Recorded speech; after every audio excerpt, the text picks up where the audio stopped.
Mga ka-K5 drug bypass operation sang CDEO samtang nagaulan.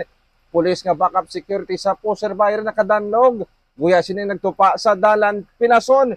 Pero ang suspect arestado. Binolto-bolto sang Cebu na kumpiskar. Yaring detalye sa ato niya balita. Nakadanlog. Naghaplak ang guya kag ulo sang pulis nga backup security sang Poser Bayer sa ginpatigayon nga drug bypass operation sang City Drug Enforcement Unit sa Kalahunan, Mandurriao. Alauna sang kaagahon Setyembre 23. Ang subject Amosialias Jojo, 29 anyos, kag residente sang nasambit nga lugar.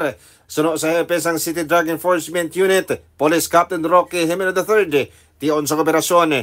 Nagatimpa pulis nga nagaranggo sa patrolman nga mag-secure base nga mag-resist ang subject apang basa ang dalan tungod nagaulan. Ining nakadanlog, lakip na ang kakapoy kag pagpulaw sa operasyon.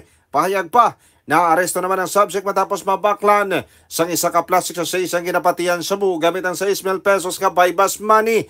Na-recover dugang sa iya posisyon ang 3 bagit mga plastic sa Cebu nga nagabugat sang 60 grams kag 408,000 pesos ang market value. Nagatrabaho bilang boy sa barayang subject kag nagaserbi man nga marugdulong sang Cebu kag sa BGMP kaharo ang iya nga source. During sang pag-operation nato no kay nag-attempt sa ma-secure ang aton nga Poser Bayer kay hindi man nato mabalaan kung base may resistance sa makatabo.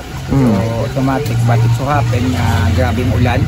So that's why nga daw nakadandog sa. Kag sa karon mga ka-K5, unconscious pa ang pulis kag subject sa CT scan kag karon padayon niya ginabulong sa ospital. Ako naman si K5 Aaron Refoyo para sa Kampiyon na Balita, Serbisyo Publiko kag Kalingawan sa Iloilo, K5 News FM. Balita ang ginadulong sa inyo sang DTX Coffee Mix. Himo sa natural nga sangka pareho sang amarkuso, chia seeds, sugared cane extract powder. DTX Coffee Mix. Nakakapi ka na, naka-detox ka pa. DTX Coffee Mix. Mabakal sa mga butika.